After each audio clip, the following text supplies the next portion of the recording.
time to please Allah, a chance to gain reward.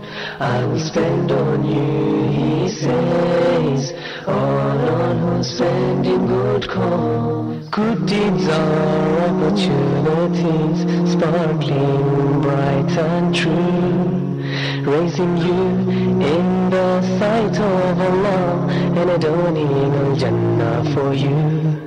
So rush to earn His reward. Don't forget the oppressed, and when you go to sleep at night. Assalamu alaikum wa rahmatullahi wa barakatuh. Once again, welcome to a Time to Please Allah, here live from Dubai. I am your host for today, Almir Smajlovic, and inshallah, as usual, we have our guest, Ustad Muhammad Tim Al-Humble. Alright, so he's with us today, inshallah, and we'll be talking about something that is pertinent for ourselves, pertinent especially for our youth, those who have especially come to Deen, to Islam recently. And as you know, when we come to Islam, when Allah subhanahu wa ta'ala guides us to the truth, be it from, by sabab of our parents, or be it by sabab of others or other things, we are eager. We have this, I like to call imanitis. Iman and itis, which is the inflammation of Iman, right? And we have to know how to deal with this, because sometimes when we take too much deen upon ourselves, too much religion on ourselves, it's going to swallow us. And we know the famous hadith of Rasulullah ﷺ about this. But if you are balanced and you are taking it in a stride, then inshallah Allah will guide you through it, and you can use that energy that you have, that you just come to Islam and Allah accepted you. And we know people who actually, become reverts, who revert to Islam, they even have more of that. So if you channel this properly, inshallah, and you don't succumb to this imanitis, like I say, then inshallah, Allah will guide you through it, and you will be successful. And of course, when everything settles down, everybody wants to learn more about their deen, about their religion, what Allah wants from them. Why do you have to pray? Why you're fasting? Nowadays, unfortunately, most of our children, most of the Muslims in the world, we are doing things just because of sake of doing things. We're doing it because our parents did it. We're doing it because we see our elders in the village who are doing it. And we don't know exactly why we're praying. We don't know exactly why we're fasting, why we're giving zakah. So in order to get that, we need to get to know Allah in order to understand why are we doing what we're doing. And of course, a lot of us want to learn Islamic knowledge. And it's a big need, it's a huge need in our Muslim ummah today.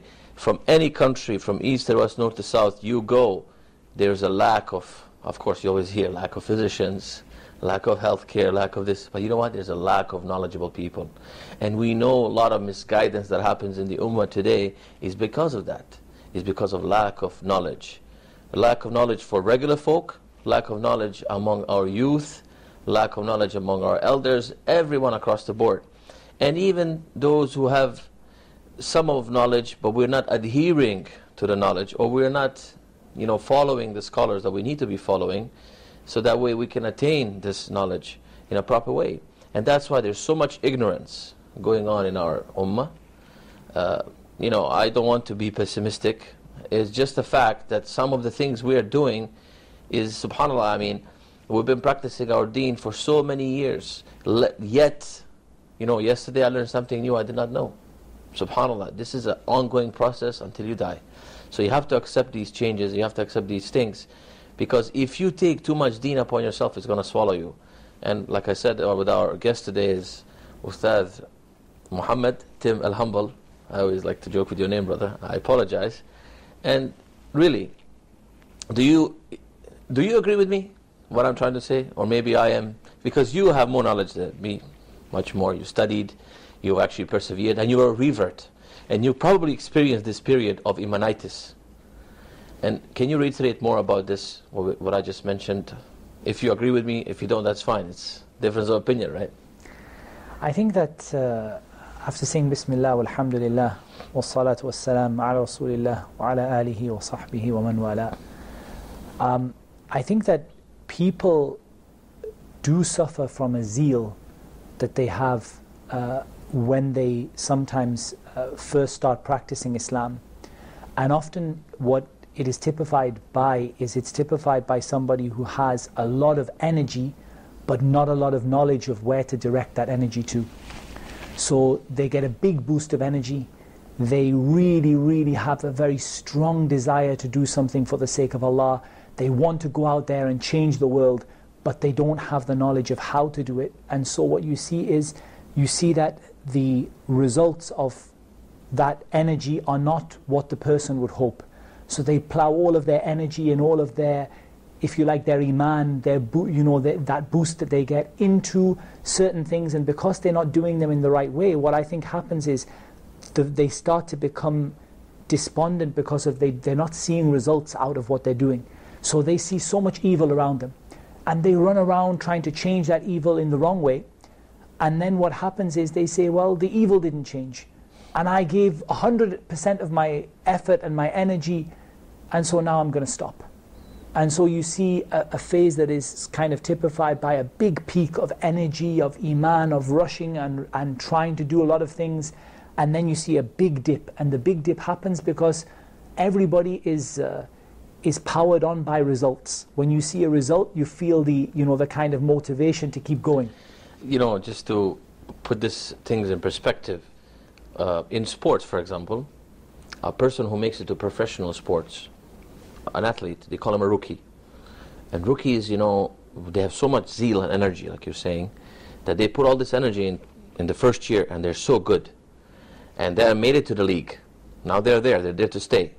And then the second year, they call it sophomore, which is second year, but they call it, most of the rookies, they go into something we call sophomore slump, which they slump, like you said, a dip. And then many of them never get back. You understand? And we see that with our Muslims. We get to this dip with this slump. It's just getting out of this. How do we do that? And by the way, we're talking from experience. I mean, when I was young, it was lots of energy, lots of things you want to do and everything. But a lot of our elders, a lot of our seniors, a lot of our, people with knowledge, they've told us to slow down. They've advised us, but we didn't listen. And we've, like you said, channeled this energy, and then the results were not as much. I think this primarily happens because of a lack of knowledge. And really, when we look at Islam, we see two things that often run in opposites to one another, and really shouldn't, but they often do. And that is knowledge and zeal. If knowledge and zeal are working together, you have a lot of knowledge and you have a lot of energy to impart that knowledge and act upon that knowledge and practice that knowledge, then what you see is an immense amount of results. If you have a lot of knowledge but you're not really interested in practicing it very much, and you're a bit lazy to practice it, you see very little.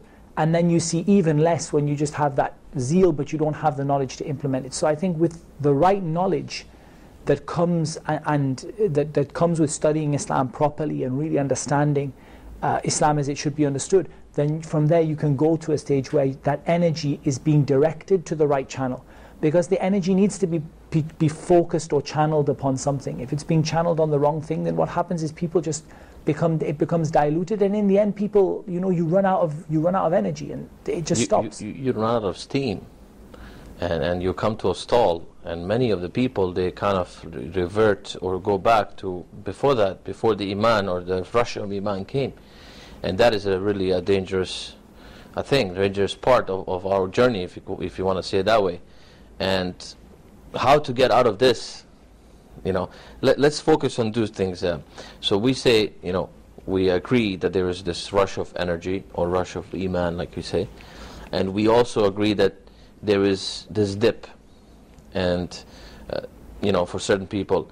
So the two things I want to focus on is, how do you get to the stage of the person, for the first thing, how do you get to the stage of a person who is dipped but he's already on the path to putting himself straight in a way, and how do you fix the other person who's dipped and gone back again? I think we can answer this question in two ways. I think the first thing is, the Prophet ﷺ in an authentic hadith spoke about the fact that everybody has periods of activity and periods of inactivity.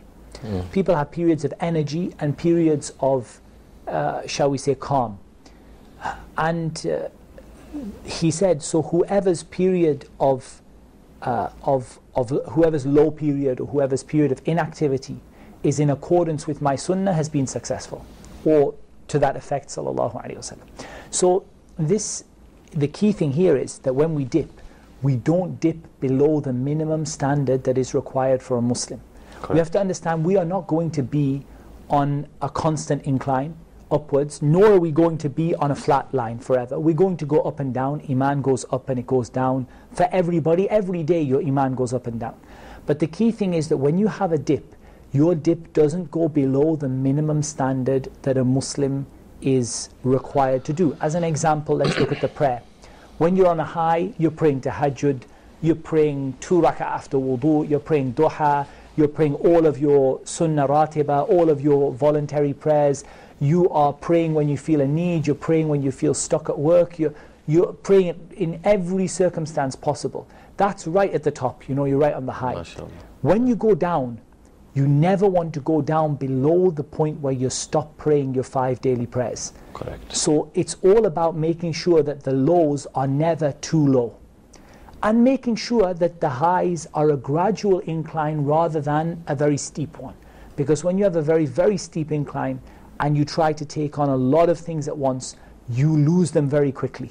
Whereas if you can make a very slow incline where you're by day adding something small, your drop is also a lot slower. An example of that is the most beloved deeds to Allah are the ones who are constant, and are usually those constant ones are little in nature, on a daily basis, for example, weekly basis, or constant. For example, every day you do 2 rak'ah for this prayer or something like this. Not like one day you do 30 or 40 or nawafil, of voluntary prayers, and the next day do nothing, isn't it? Yeah. This is the example that we can share, and this is absolutely. And this is what Allah loves. It's being constant, but even if it's a little bit. Absolutely. Instead of going to a 2 of a high and then coming absolutely. to a 2 of a low. It's about continuous deeds and building upon those continuous deeds, starting with the obligatory and then the voluntary. So we have the famous hadith, the hadith Qudusi, in which Allah subhanahu wa ta'ala said that nothing is more beloved to me, by which my slave comes closer to me with, than the obligatory deeds. Yes. And they continue to become closer to me with those optional deeds. So the obligatory deeds are those which are the foundation you build your building upon. And then you are adding the voluntary deeds on step by step, continuously, trying not to drop them. And if you have that approach, first of all, if you do fall, you only fall to the level of that which is obligatory, so you don't fall below that. And secondly, the fall tends to be a lot more gradual. So it tends to be that, I just recently started praying this extra prayer, and then I stopped praying it. But not that I stopped praying all of my extra prayers, because I built upon it slowly, and therefore, generally, when you dip slowly as well. And there's a chance to pick it up before the dip becomes too low. Sure. And since we're talking about this burst of energy some of us experience, and a lot of people, they say, what should I do this moment? What's the best ibadah and all this, besides the voluntary prayers, besides the obligatory prayers and so on.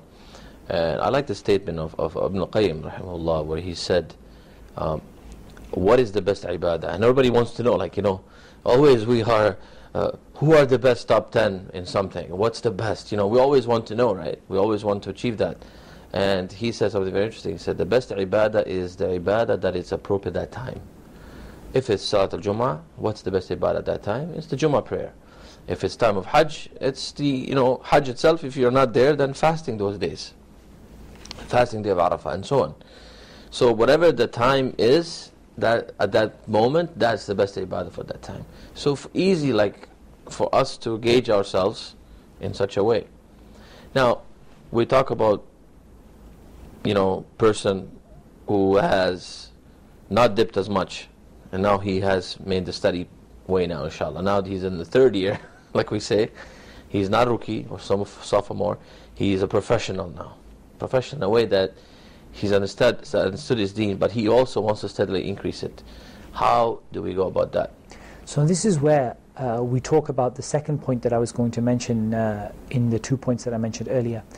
And we can really understand this from Surah Al-Asr. If we break down Surah Al-Asr, Surah Al-Asr essentially gives us the answer to what we should be doing to make that constant progression upwards and not, as they say, into the red or into the khasara, into the stage of loss. Because Allah subhanahu wa ta'ala said, وَالْعَصْرِ إِنَّ الْإِنسَانَ لَفِي خُسْرٍ. Mankind is in loss. We're in the negative, we're in the red, we are lost.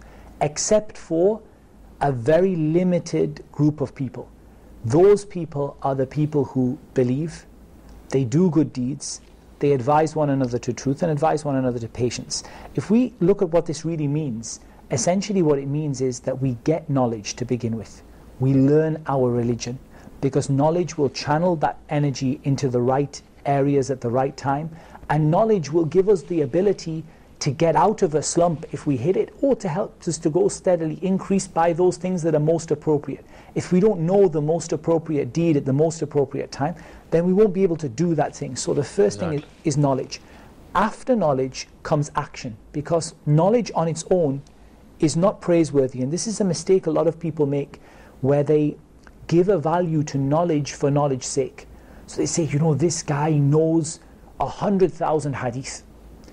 But Allah Azza wa Jal isn't going to ask him how many hadith he memorized. But Allah is going to ask him, how many of those hadith did you act upon? And we understand this from the hadith of the Prophet ﷺ when he spoke about what Allah will ask about on the Day of Judgment. And he said, وَعَنْ عِلْمِهِ مَاذَا عَمِلَ بِهِ. And about his knowledge, how much of it or what part of it did he act upon? Not his knowledge, how much of it did he have, but his knowledge, how much of it did he act upon? So then it comes down to acting upon what we know. So we have the knowledge now, and now we apply the energy we have to act upon that knowledge.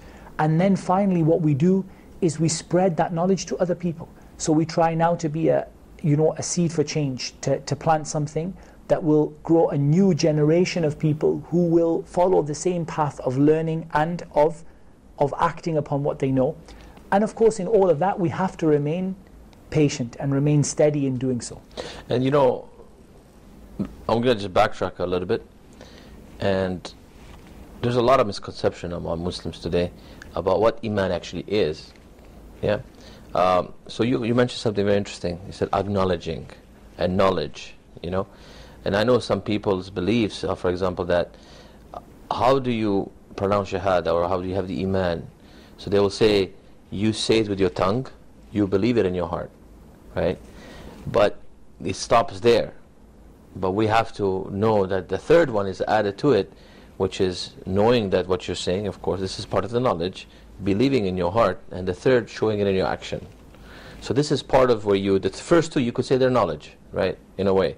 The third one is putting it in action and acting upon it, which is very important. And nowadays, we are just a lot of talk, And nowadays also, many people are just like, I think somebody come and ask you, and I get that a lot, They come to me and they say, brother or sheikh, or I'm like, no, not a sheikh, a brother. They ask, what do you think of this ruling? Or what do you think like this? What's the fatwa for this? And so on. And I tell them, look, I'm not a knowledgeable person. You have to go back to those people. And we cannot raise people to their status that is not deserving of. Plus, at the same time, you have to know your place. And saying, I don't know, is half of the knowledge. And, and this is very important for us, because we cannot say what we think. We have to go back to the sources. And in order to go back to these sources, let's say now we're past the first, second, third year, for example, and now we have to go back to these sources. How do we study Islam, study knowledge, not just of regular folk, like somebody like me or somebody else who has a regular day job? You understand? Like he has a regular day job, so he's not going to be able to focus 7 or 8 hours of his day into studying. What about somebody who wants to dedicate his life to studying Islam? I actually think that there doesn't have to be a great difference between the advice we give to both. One will do more of it than the Correct. other. But there doesn't have to be a massive amount of difference. The methodology is one. And I think there's something very interesting that we observe among people who are studying Islam, and that is that a lot of people have a burning desire to learn. In fact, almost every practicing Muslim has a burning desire to learn Islam.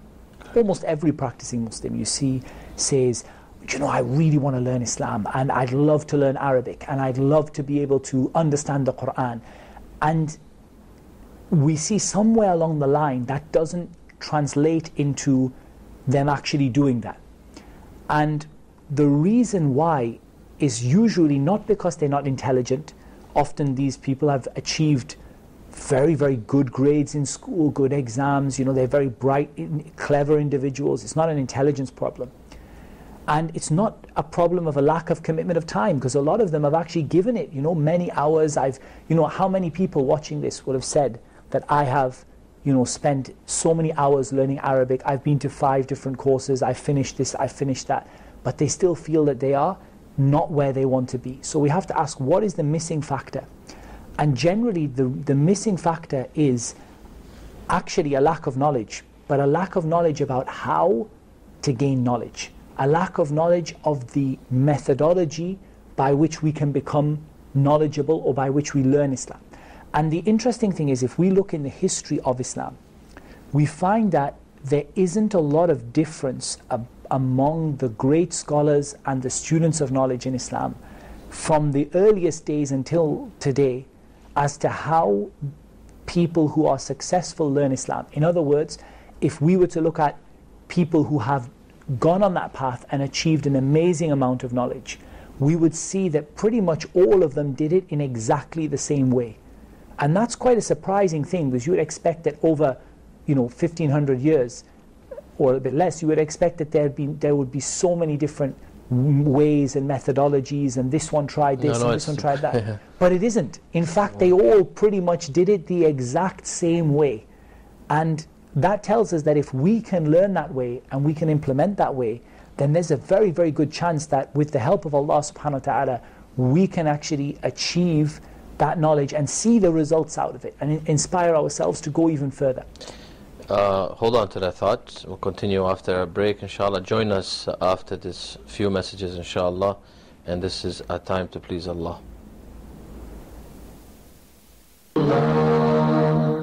A chance to gain reward I will spend on you, he says.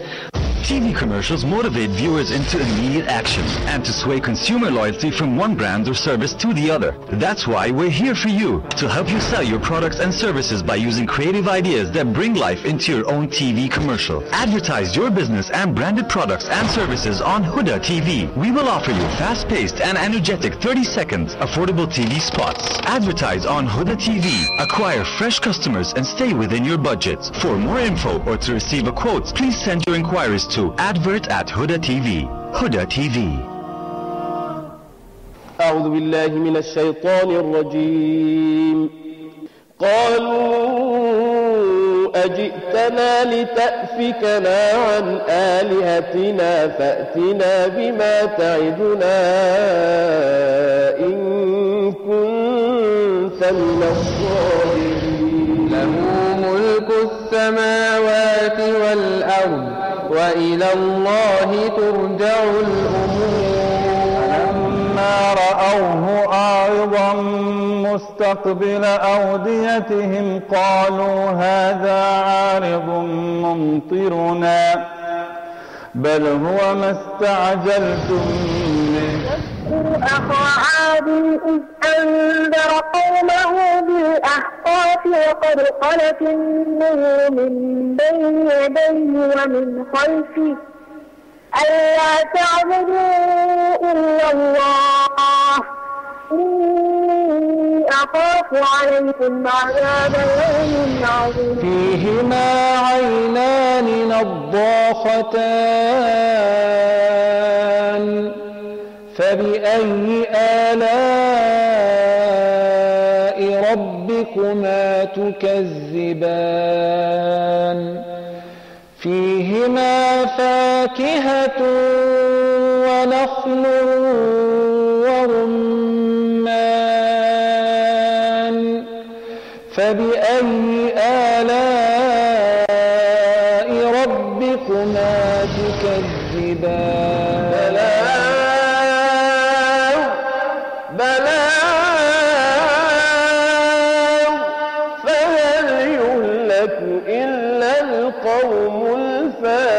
خالقون. Sent from Allah to an angel then to a man. That man was Muhammad, the best of creation.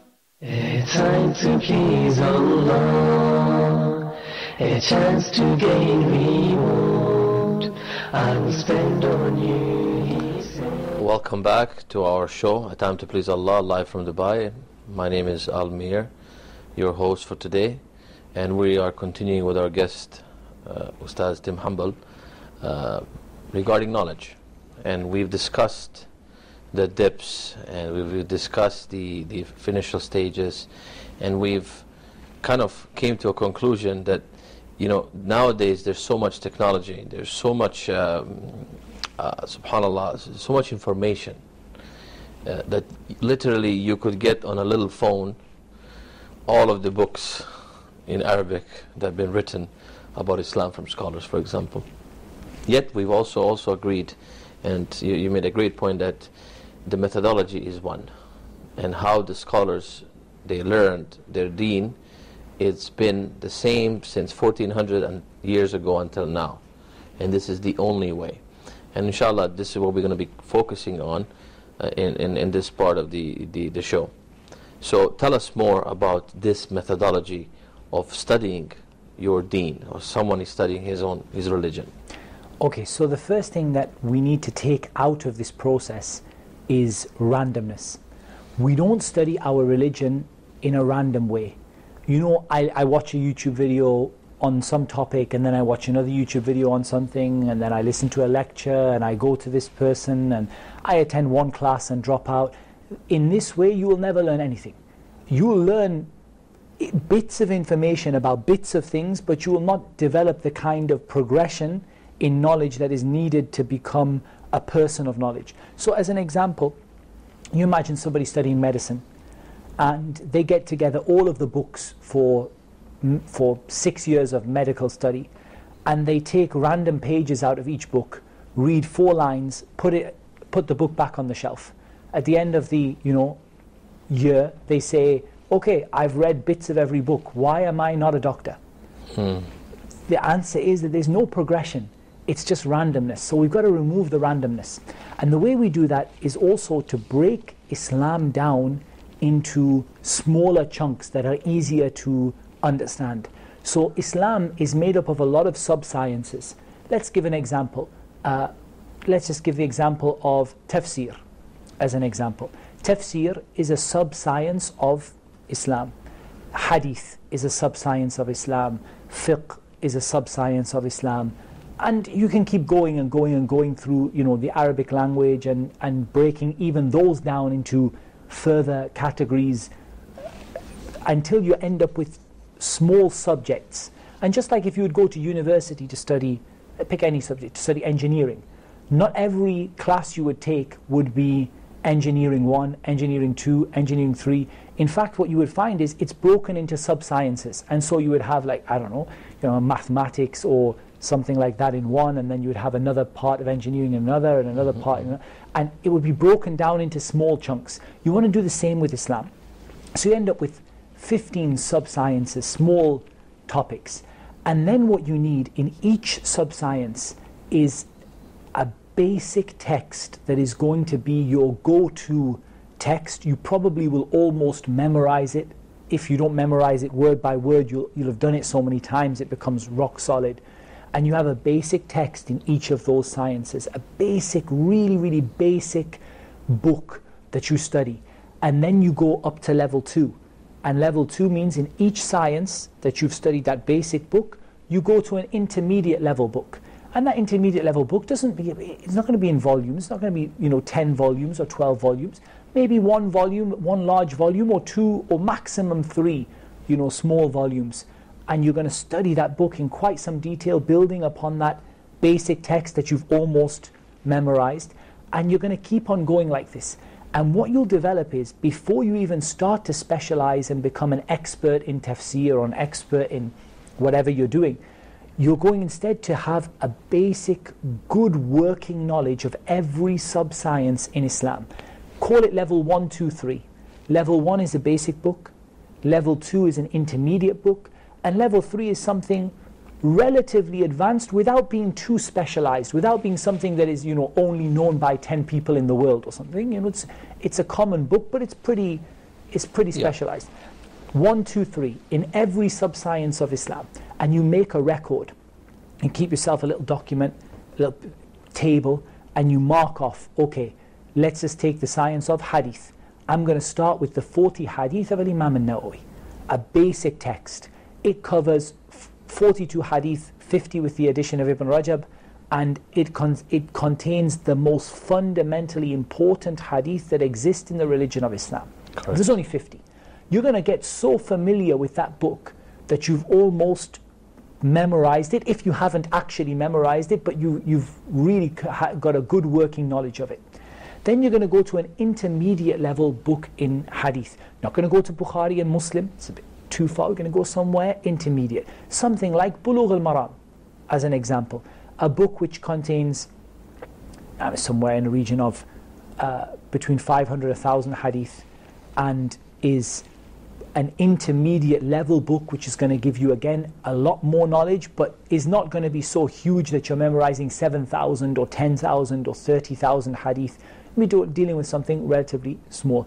And then you're going to perhaps move up a level and deal with perhaps Sahih Muslim or Bukhari and Muslim, or the ahadith that Bukhari and Muslim agreed upon together, or something like that. The point is that you've developed yourself in stages. You didn't jump right into the Kutub al-Sitta and end up with 6 volumes which you are flicking through, and 33,000 hadith. Instead, you began with 40 or 50, then you went up to between 500 and 1,000, and then you went up to 5 or 6,000 hadith, and you gained a really good, strong working knowledge. After that, you can choose to specialize and do further reading and complete your 6 books and Musnad al-Imam Ahmad, and just keep going and going. Same thing goes for tafsir, same thing goes for Aqeedah, the same thing, for example, in Aqeedah, you could start with the 3 fundamental principles and the 4 basic rules. These very small books, they're probably, 10 pages, 20 pages, and you do 2 or 3 of them, you get a good working knowledge. Move up a level, you go to something like Aqeedah al-Wasatiyah, something like that. It's a little bit bigger, it's a little bit heavier, there's a bit more detail in there. You go up a level and you do something like Tahawiyah, which is a little bit more complicated and has a little bit more in it. And again, you've taken yourself in a progression in each tiny sub-science of Islam, and you've kept a record, so it's not random. That doesn't mean you can't listen to YouTube videos whenever you like, but they don't form part of your formal Islamic study that you're keeping for yourself. So you've got yourself a little record and you're marking off, right, I've done this. And again, the next point that I wanted to raise on this is, it's not just what you've done, but also how you've done it. So we live in a world where there are multiple ways for us to study. We could do it directly with a scholar. We could do it maybe over distance learning. We could watch a YouTube video. We could listen to an audio tape. We could read a book. What we're probably going to try and aim to do is to do as many of those as possible at each level for each subject. So for example, I might say, well, I've read an explanation of the 40 hadith of Imam al-Nawawi, but I haven't actually had a teacher yet. So I've marked that as having read the explanation, but I haven't marked it as having studied from a teacher just yet. I'm looking for an opportunity. When that opportunity comes, I'm going to grab it, I'm going to go sit with a teacher, do my 40 hadith, tick it off on my list, and move up to my next book. And this way a person finishes, I reckon this process will probably take somewhere between 3 and 5 years, depending on whether you're doing it full-time or part-time. Even say 5 years. At the end of 5 years, in every sub-science of Islam, you have 3 to 5 fundamental books at easy, medium and difficult level that you've studied and you really understand. Most of them you've done with a teacher. If you couldn't get them with a teacher, you've watched videos on them, audio, you've read multiple explanations of them. The level of knowledge you would come out with just that would make you more than qualified to go out and to teach people Islam, just with that. And then of course you look for the opportunities of specializing and progressing and reading many, many other volumes after that and really widening your knowledge. But just that fundamental level of easy, medium and difficult in every science of Islam, That is basically the way that people learnt Islam and have always learnt it. And that's the way that works, inshallah. You mentioned something that is totally correct. Any subject you look at, besides even a religious subject or Islamic subject, you have to be thorough. You mentioned something like, if you study anatomy, you're not going to study respiratory system and then forego the digestive system, for example.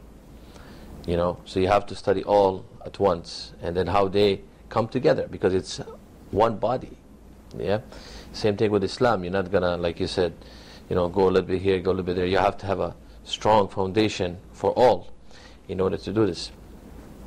And you mentioned 5 ways: YouTube, internet media, listening, reading, sitting with a scholar, doing it distance-wise.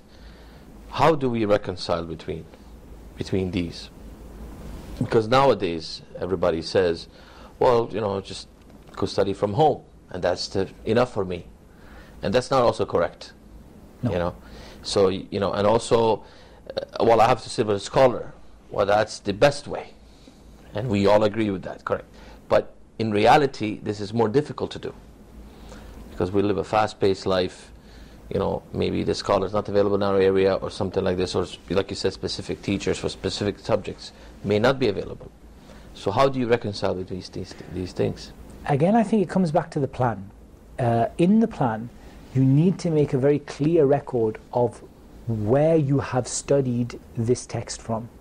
And then you have to rank them in order of rank. So the highest form of studying probably that you can do is a private sitting with a scholar. So you have a teacher, and you're almost either private or a very small group. So you're getting a lot of one-to-one attention, you're reading to him, he's listening to you, he's going to probably give you an ijazah that you've completed the book. Keep an eye out for those opportunities. They do come. Keep an eye out for them. But don't let yourself be stuck in the mud and say, well, if I don't get that, I can't study. No, you can. You just move down a level to an open class, whereby the teacher is teaching. He's not giving you any individual attention, but he's teaching, and you have a teacher in front of you that you can ask questions. You can learn not only from the teacher's words, but also from their etiquettes and their mannerisms, and you put that at kind of level 2. After that, if you can't do that, then I think the best thing you can do is video. I think video is definitely better than audio. You can grasp so much more about what the person is saying. Visualizing. You sort of learn from the manners and the etiquettes and things like that. If you can't do video, then you go into audio, which is also very good. And last of all comes books, because as the famous saying goes, whoever sheikhs his book will have more mistakes than he gets things right. Likewise, you wouldn't expect a doctor to have only studied from textbooks, and you wouldn't let him practice on you. Put it in a simpler way. You're working somewhere, and there's email communication. Lots of things get misrepresented, correct? When we're texting each other or emailing or anything like that, a lot of things get taken out of context because it's not the best medium to communicate, or not the best medium to get a message across. So that's why a lot of, for example, the fiction books, famous ones that are going around, they're made to be there for your imagination. So to let your imagination work. But if you're writing books, not stories, if you're writing books to learn from them deen, whereas communicated through the book, you're going to have some misunderstandings. And it's not the fault, for example, of the author of the book. It may be your, lack, or maybe just a different ways of, because, for example, the author's communication level or his skills are maybe higher or maybe different than what you are understanding. Yeah. So I think it makes a lot of sense. And how do you fix this? For example, if there's an email ongoing, they say, let's have a meeting. If you cannot have a meeting across the world, what do? You have a video conference. You have a Skype or something like this, yeah? So, I think it makes a lot of sense what you're saying, because if you are listening and watching somebody doing it, you will not, most of the time, inshallah, get it wrong or misunderstand. That's very true. And I also think that we shouldn't having said what we said about books, we shouldn't discount them. No. Nobody ever became a scholar of Islam without reading books. However, you need to realize that that book doesn't represent the gold standard of learning. And if you are learning from a book or a tape, you do need to be making notes on things that you don't understand. When you come across a sentence and you think, Islam has fundamental principles, basic, simple things, that when you feel that those principles have been opposed, there is an alarm bell goes off in your mind that, okay, I've just read that. Have I read that right? Because that seems to oppose everything I know about Islam. Those are the times where you need to stop, make a note, and then contact somebody of knowledge who can explain that sentence to you. The problem with a book is not reading a book. The problem is when you consider your book to be your teacher. That's the issue. And that's why we said the famous statement that whoever's book is his teacher. And a lot of times, when you talk about students of knowledge, in their biography or their list of things that they've done, it will say, for example, well, he has studied or finished Aqidat al-Wasatiyya with such and such sheikh, and he has ijazah from that. Now, this sheikh is not the one who wrote the book. The book was written, 600, 700 years ago. But this sheikh has studied from a sheikh, and he understands the book. And of course, you've read it, you understand it, but you sat down page by page through it. Therefore, you've actually done the double, which is read the book, understand the book, but also you took it from a sheikh. And this is very important to understand the context. Oh, no, I'm not saying we discount books. No, but we have to also understand that this is not the only thing we do. The key to it is, as soon as you recognize that a book is not a teacher, you're fine. So the book is to supplement the teacher. It's means. Or a means to develop knowledge in the topic, but it doesn't represent a teacher.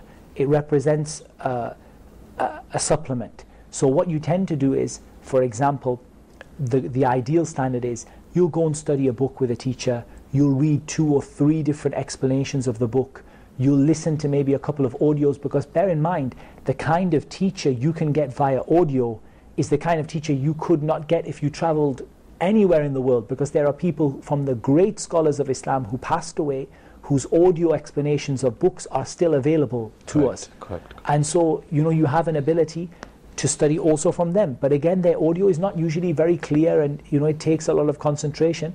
And so you mix and match between them. But if you have this personal study record, and you have an idea of the books you need to learn in each category, where would you get that idea from? That's a simple thing. You can quite simply ask. You find your local student, your local scholar, and you say to them, okay, I'm going to start on this journey, and I want to start with Tafsir 101.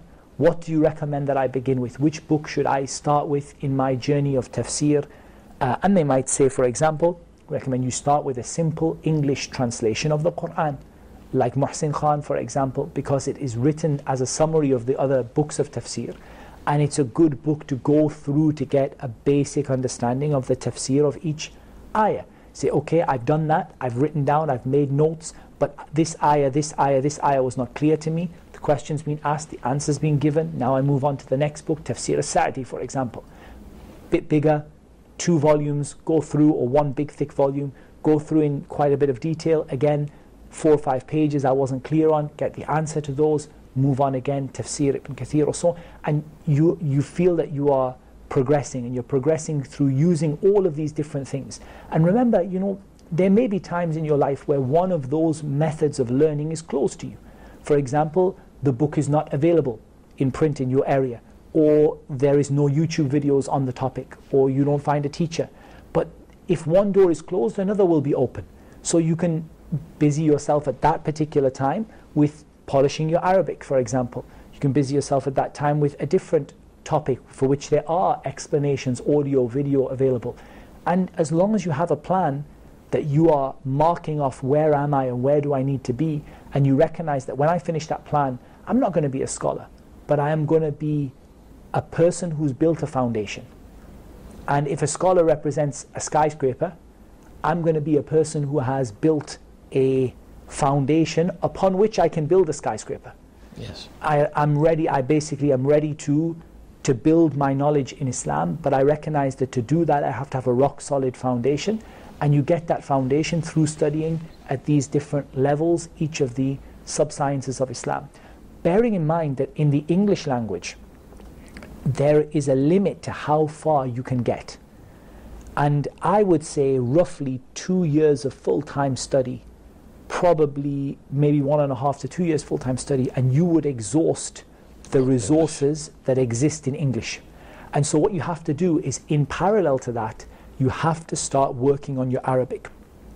And the idea would be, if you start Arabic at the same time as you start studying those books in English, by the time you've exhausted the books in English, your Arabic is good enough for you to pick up where you left off in the Arabic language. Jazakallah khair for that. We have to take our last break. So just join us shortly after these messages on A Time to Please Allah. To please Allah, a chance to gain reward, I will spend on you, he says. Huda TV is pleased to announce the launching of its first mobile phone application on all iOS and Android-based devices. Browse your phone store for our new app under the name of Huda TV. Huda app delivers a bunch of amazing and versatile services to our fans and viewers worldwide. You can watch our live streaming on the move, surf our large archive of categorized articles, benefit from our daily supplications Askar that every Muslim should recite throughout the day. Just tap on any item of the Askar list and it will take you to the specific supplication it indicates to. Need to know the broadcast time of your favorite program? Just click to broadcast schedule for specific details. Huda app allows users to browse the gems of Huda TV website, where they can enjoy our telemedia services by watching thousands of video clips, plenty of audio clips featuring invocations, nasheeds, and audio themes of our favorite programs. Go back to the index page and check upon what is going on at Huda TV by visiting ever-updated Huda News. Get to know the profiles of Huda stars and never forget to tap on our behind the scenes button for exploring our backstage activities. It's also worthy to check upon Huda's pages on social media websites and enjoy our awesome posts and sharing. Download Huda TV's app now and live our world of authentic Islamically themed educational knowledge. Huda TV brings light to every smartphone. Allah, Allah, so let me stray, please guide my way. Assalamu alaikum wa rahmatullahi wa barakatuh. Welcome to another episode of Let's Talk on your favorite channel, Huda TV. I'm your host, Arkham Rashid. They actually did such and such that you're accusing him of in your mind. So now I want to start off with my right hand side, Brother Ahmed. If you can just tell us what your thoughts were on that video, what can you extract from that video? Would you say some of the youth turn to drugs, especially, you know, in your country, if they don't have jobs, or, you know, it's because they want to get away from their daily normal lives? Would you say that's a reason? Absolutely, that's true. Some people just resort to drug as the last option because they get themselves straight out and instead of depression, but they don't know where to turn for help. Sports per se is like a communal social activity, whereas it collects the community together and it bonds brotherhoods together, you know. It's very social in its aspect where you interact with, you know, your teammates or your players in a team. So I think a message would be just to stay completely away from it. Even we can say, oh look, it's haram. Allah, subhanahu wa ta'ala, Allah, I'm calling your name. A time to please Allah, a chance to gain reward, I will spend on you, he says. Assalamu alaikum once again. Welcome back to A Time to Please Allah, and the last two segments we've discussed on today's show about how can one attain Islamic knowledge and how to get from the stage where they were having lots of energy and coming to a place that is constructive attainment of knowledge. And let's just conclude quickly with this topic, because we want to discuss something that's relevant to us nowadays. So just few sentences, inshallah. And just before the break, you mentioned if you want to exhaust the knowledge or studying Islam in English, it will take you up to 2 years. And then you need to polish in Arabic and so on. And just finish for us, inshallah. Absolutely. So we'll recap what we said for everybody. We said that we want knowledge that leads to action. And we want knowledge that is thorough and is a solid foundation. To get that, what we're going to need to do is to break Islam down into sub-sciences, and to begin with the easiest book in each science, then move up to a intermediate level, and then move up to an advanced level. And that would represent a basic foundation in each sub-science of Islam that we can then build upon by specializing and by studying in a great deal of detail. At the same time, we want to include Arabic in that. So we want to begin our journey in learning Arabic. Learning Arabic for me is all about motivation. If you have the motivation to do it, it's very doable. Even self-learning is very, very doable. But it's all about motivation. People get demotivated. These days there are hundreds of online videos, courses. Every book in teaching Arabic has been explained on YouTube 10 times. You see it everywhere. But it's about the motivation to keep going and reach that barrier, because you feel that kind of pressure against you. You feel like, I'm not quite getting there, I'm not quite getting there. And then suddenly you push through that barrier and it becomes a lot easier from then on. So it's all about motivation. And then we have to remind ourselves right at the very end that this knowledge is not for knowledge's sake, it's for action. And the best way to develop knowledge is to act upon each piece of knowledge that you get. So every time you're learning something new, you're learning a new rule in fiqh, you're learning a new principle in usul, you're learning a new hadith, you want to put that into practice as much as you're able. And that will allow you to memorize through action. One of the best ways of memorizing things is by putting them into practice, because they become a part of the brain that deals with your working life. It's something you do, you live it every day. And that's why you don't forget Surah Al-Fatiha, and you don't forget how to pray, and you don't forget the opening supplication in the prayer. So you do them every day. So if you try to do as much as you can of the knowledge you learn, that will also cement it in your heart. And again, the emphasis on structure and progression by keeping notes, keeping a plan of your study, a study planner, and making sort of notes as to what you have and haven't studied and where you need to be, and that will help to keep a person motivated, inshaAllah ta'ala. Inshallah. Jazakallah khair for that. And I was just getting a message that time is up, but we'll just shortly, 1 or 2 minutes, we'll discuss. We're in the days of next week is the Christmas holiday, and we as Muslims, we need to know how to react to this and how to deal with this, and this is an opportunity for da'wah for us. Tell us more about this. Very briefly, I think that there's a few things we need to establish. The first is that as a Muslim, we can't take part in Christmas celebrations. Christmas is not even really a Christian festival, if we're being honest. It really is a pagan celebration. It's something that is absolutely contrary in both pagan and Christian form. It's completely contrary to what Islam says. But what we can do is to use it as a dawah opportunity, and it's all about how you refuse to take part. If you can use that as a reason to pass the message of Islam, to have a good attitude. So somebody comes and says, we'd like you to come to the Christmas party. And say, thank you very much for inviting me to that Christmas party. I'm really thrilled that you took the time out to invite me and you thought of me. As a Muslim, I can't go because as a Muslim I believe, and then you start to explain what Islam is. And for us in Islam, worshipping one God is the most important thing.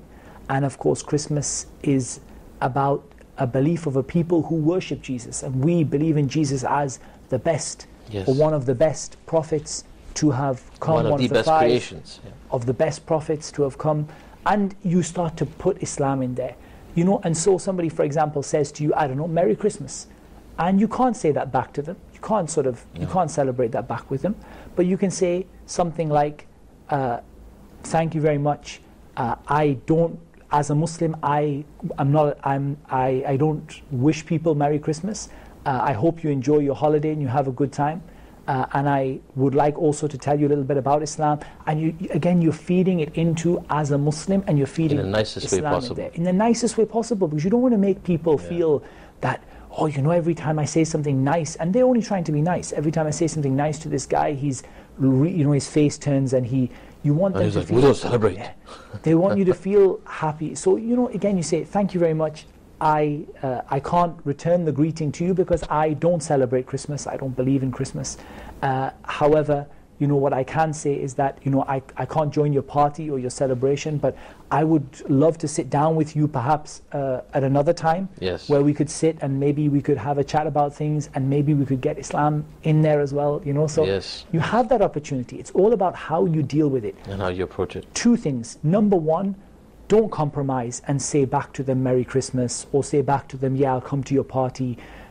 And number two, don't be very rough with them and very negative with them, so that they have a horrible image of Islam. Stick to your principles, stick to your religion where it should be, but do it in such a way that welcomes people and doesn't push people away. And they will respect that. They'll respect it. They'll respect it, and it'll make them feel good about Islam. Jazakallah khair once again for another great show. Well, from him, inshallah. From me, I'm just a host here. Inshallah, join us next week. I won't be here, somebody else will, inshallah. Another show, Time to Please Allah. And forgive us, if we've not talked about topic you want. So please do let us know what you want us to talk about. So inshallah, we'll be able to inshallah, next time to fulfill your wish. Jazakumullah khair. My name is Almir, and this has been Ustaz Tim Al-Humble. And inshallah, we'll see you next week. Assalamu alaikum wa rahmatullahi wa barakatuh. Wa alaikum assalam wa rahmatullah. A time to please Allah, a chance to gain reward. I will spend on you, he says, all on who spend in good cause. Good deeds are opportunities, sparkling bright and true, raising you in the sight of Allah, and adorning al-Jannah for you. So rush to earn his reward, don't forget the